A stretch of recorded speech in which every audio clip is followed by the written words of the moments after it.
Good afternoon, and it's Lilia here from Heal Scotland and Scotland's Wild Medicine Festivals. And this afternoon, I have Lorian Sylvan, who is Yes. also known as the Funky Chicken. Lorian, thank you so much for your time, and Oh, thank you so much for coming to the festival. I'm so happy to have you there. I'm really excited about it. It's going to be really good fun. Yeah. Yes, having the gather, because there's so many people now living apart from all their families. They can't go to festivals because they don't have babysitters, etc. So it's phenomenal, from the Heal Scotland perspective, to be able to invite kids along for free and to be able to have all the different speakers and workshops, etc. That people are going to be experiencing, a sound bath as well for kids. And do you know Fiona Gass, who used to teach the PE teacher in Tarbert? Yes. I think she Yes, used to be my PE teacher at yeah, a long time ago. she's coming to do kinesiology for kids. Oh, So lovely. it's a real variety of things. I think parenting today can be really challenging because we all feel guilty, it's all about time. And I think having you there, and like we were just saying before we came on air, the gather's got a phenomenal outside area as well, and if the weather allows, which it will, even if it's not for the Yeah. full time, there'll be patches where we can get outside, and the kids can get entertained there, and hopefully the parents can enjoy a bit of peace and quiet as well. We're going to have a soft play area in the back. So you've been doing this for a long time. Yeah. How did you get into? How did you become the Funky Chicken? Well, I think it was about I think it was 1999, 25 years ago. Oh my That was god! quite a long time ago. Yes. And I wanted to do something that was fun with kids, but I didn't know exactly what it was going to be. And so I had loads of ideas about doing different arts and crafts workshops, but that didn't really take off so much at the time. The thing that took off more was the circus skills and the face painting, which I learned circus skills when I was at college doing community education. Ah, Um, really? Right. a friend of mine was a clown, and he taught me juggling and all the circus stuff. Ah, Um, fantastic. and the face painting I just taught myself gradually. But so I got a grant when I set up, and Uh-huh. bought a load of fun equipment. And but yeah, the circus skills and face painting was what took off. But then Yes. I got more into the environmental stuff through my work in the outdoor nursery where I work now. So it'd be nice to bring that into Funky Chicken more.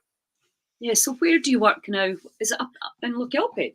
Yeah, I work at Mackie Pops, and it's a fully outdoor nursery. So basically, I'm really used to being outside in all weathers and doing creative, natural things with natural resources. Oh, So it would be nice to bring that more into Funky Chicken as well, and yeah, absolutely. you know, Abs- absolutely. promote more using kids' imagination and using natural resources and natural materials. Yeah. So Yeah. Which is the way ahead, isn't it, for yeah, got cycling? some nice ideas about things to do, like making magic wands and out of sticks and ribbons, and decorating them, and what was the other things? I'm sure. I was hearing. I can't remember in what podcast they were saying that we're giving kids so much now, even with video. Yeah, This is the story, and this is the picture that goes with the story. Whereas back in the day, you would read a story, and the child would have to use their imagination.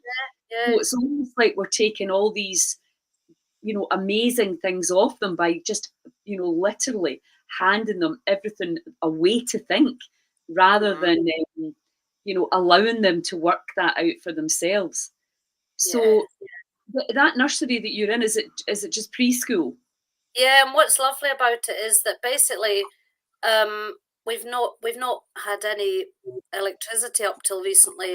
Well, up till now, actually, and the kids aren't using laptops or computers or anything. All they're doing is out playing in nature, purely in nature. So like looking at frog spawn and climbing trees and making dens and mud kitchens. It's all totally natural stuff that we did when we were kids anyway, because we Yeah. didn't have so much technology.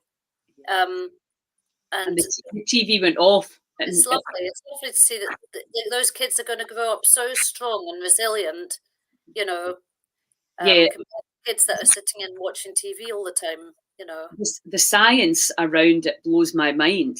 The Hmm. difference in kids, the risk averse, Yeah. their eyesight, Hmm. their ability to problem solve, Hmm. um, their social skills. I Oh, mean, exactly. it's crazy the Yeah. data that they have now to kind of you know absolutely convince us as if we needed convinced. Hmm. Because I think probably you and I don't need convinced, but there may be people who don't fully understand. Hmm. Um, because so do, is it full time? Are they there? Yeah. Well, it's a mixture. There's some kids that are signed up full time. Uh-huh. It does attract certain types of people. A lot of homeschoolers are attracted to Mackie Pups because Yes. it's environmental, it's natural, so Uh-huh. it's attractive to a lot of alternative types, but also just anybody. And some kids come along 2 days and go to an indoor nursery 2 days, so they've Ah, got nice. Uh-huh. Uh-huh. they can do whatever they want. Actually, they can sign up 1 day or 5 days.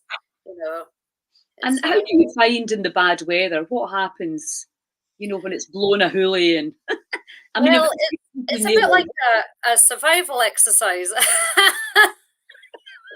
And do you know what?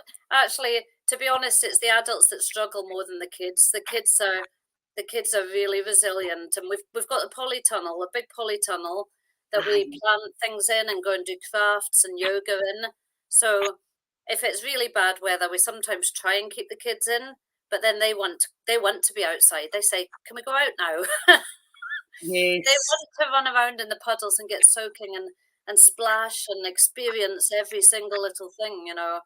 Um, And so I think as well the science around soil and yeah, touching the soil, it's like we are designed to yeah. touch. We are part of nature. We should be working with the land and Hmm. on the land. And somewhere along the line, we started saying that kids should be clean and sterilising them and Yeah, stop, yeah, spraying them all these anti things.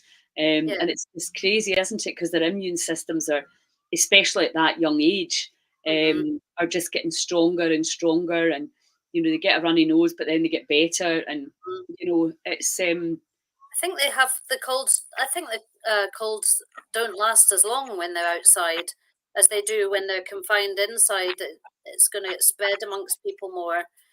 So I think being outside, I was lucky. I got the job during COVID right. lockdown, Uh-huh. so it was a lot safer. It was being outside anyway. So uh, Absolutely. Absolutely. and nice because the kids could see your face without wearing a mask. Yeah, of course, of course. And that's really important for them to be able to read your expression and everything as well. So For sure. And yeah, don't you I just think it's a shame that they then have to go into a classroom. yeah, Once they're 5, it's a shame that we I don't have know. something, that's a wee bit Well, more. maybe things are going to change that way in the future. Who knows? It would be I good. I think There's a lot. oh, They're saying that 50% of nursery education is supposed to be outside. uh-huh.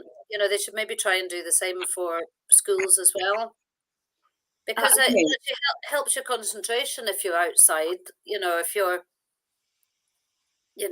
different kids learn in different kids learn in different ways. So yeah. But I mean, I'm uh, sure they had a lot of data again, as if we need data, but there is data to show that half an hour of sort of fresh air, even running them round the playground in the morning, mm, improves like rates of truancy, improves concentration. But of course, what happens then when we do it for a little while and then we stop doing it? Budgets get cut, and it goes yeah, back to all the kids' bums and seats. I mean, it's crazy to try. I mm, feel sorry mm, for teachers as well. I can't actually think of anything worse than being in a classroom with the door shut with 30 kids. I mean, that would just Whereas if they're outside, even when my yeah, kids were wee, I used to take as many as we could. We'd go to the yeah, beach, we'd go outside. I didn't, the more actually the merrier. They all played together, and it was easier for me just to sit and read my book. Yeah. Yeah. No, I think ours is a dream job because we get to have fires outside. We go for walks in the woods. Sometimes if it's pouring with rain, you can go into the woods and find a space that's dry because you're sheltered under the leaves. And how many people get to do that for their job? And the gardens up there are hammocks absolutely gorgeous, aren't they? Oh, they're lovely. It's lovely. We always find new things, new places to go to, and everything. So. And I bet you at this time of year, it's just coming alive again. It's amazing. All the rhododendrons and lovely flowers and, all the more wildlife, the foxborn, the tadpoles are hatching and everything. So I find it's made me more in tune with nature working there. I'm sure. Because, just feeding the birds and the squirrels and everything. I know the names of more birds now and bird calls and... Yes, of course. All sorts of things. If a kid wants to know something, you go and look it up, and then you're learning as well. Did you know that worms have 5 hearts? Apparently, I didn't even know they had one. Well, one of my friends this is something we found out the other day, and I was like, wow. The importance of worms. She's actually been talking about it. She's been doing a few courses on it because, again, we used to just take worms for granted, and we used to look for them to use as fishing bait. But now we're understanding they're so important for so many other things in the soil. And it's lovely to be able to really interact with nature like that and understand, because we've been so disconnected from it for a while. And I'm like you, I'm now, obviously, because we co-wrote the book with my medical herbalist friend, I'm learning a lot about, I used to walk up that canal bank and I never even noticed a single thing. And now I'm seeing all the medicines that nature's providing for us in abundance.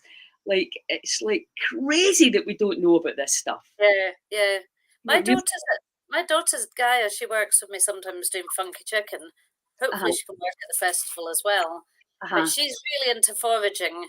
And, there's so many plants that you can eat that people don't know about. She said to me, you can eat catkins and they taste like oat, or they have a consistency of oats and things. I didn't know Japanese knotweed, you can do medicinal things with that. It's amazing. I know. There's very few things that can't be used in some way. Even primroses, we eat primroses. I never thought of eating primroses before. A bit of a shame, they're so beautiful. I like put them in salad or something. Yeah, and put them in chocolate as well. For a dessert. So listen, so you're going to be there at the festival, and obviously face painting is going to be, I was thinking it'd be nice to get a Scotland Wild Medicine, get my face painted, so think of something. Yeah. Have you got a logo? Or just... Yes, I have got a logo. I'll send it to you. Yeah. Well, that sounds good. Yeah. So I want to get more into painting because I'm out in nature a lot. I want to get more into painting ferns and lichen and leaves and things. So that'd be nice. That would be really nice. The other thing I'm going to make is some nice flower crowns with kids. Can't remember what day that is, but flower crowns, which will be beautiful and springy, So they'll be able to make things. They can come along and make things with their parents or on their own, or we can help them. So and get their face painted and play and dress up and circus skills, and there'll be lots of different things for different ages. Well, that's the thing. It'll be nice. We've got the soft play set up is going to be set up in the back of the marquee. So it'll be nice, for the younger ones for that. But we also we'll be able to do things in the marquee. But obviously, preferably, we're looking for a day like today, a whole weekend like today, warm and midge-free and beautiful, and we can get outside and everybody's vitamin D topped up. So fantastic. Well, listen, thank you so much for taking the time out this afternoon, because I know you're busy like everyone else.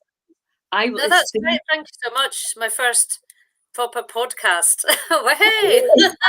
It's not nearly as bad, is it, as you think? No. I'm a bit of a technophobe. Yeah. So once quite a I've done few something people. once, it's okay. Exactly, and when it's a subject that you're really passionate about and you Yeah. enjoy, it's nice to have a chat about it, and Mhm. people learn so much, Yeah. from listening to these conversations. So, Yeah. yeah, and really we want to. Obviously, we're going to have the people that are coming to the festival, which Mhm. last year was not locals. It was people come in from all over the Mhm. UK basically for the festival. It's bigger this year, so there's going to Mhm. be a lot of people there. But we really want to involve the locals, and I think if you've been Yeah. at the Gather, that's something people can walk out and And just. it's such a lovely venue as well, isn't it? The Gather. It's so friendly and, They've you made know, a oh, phenomenal job out of it. yeah. A nice menu on. So yeah, Yeah.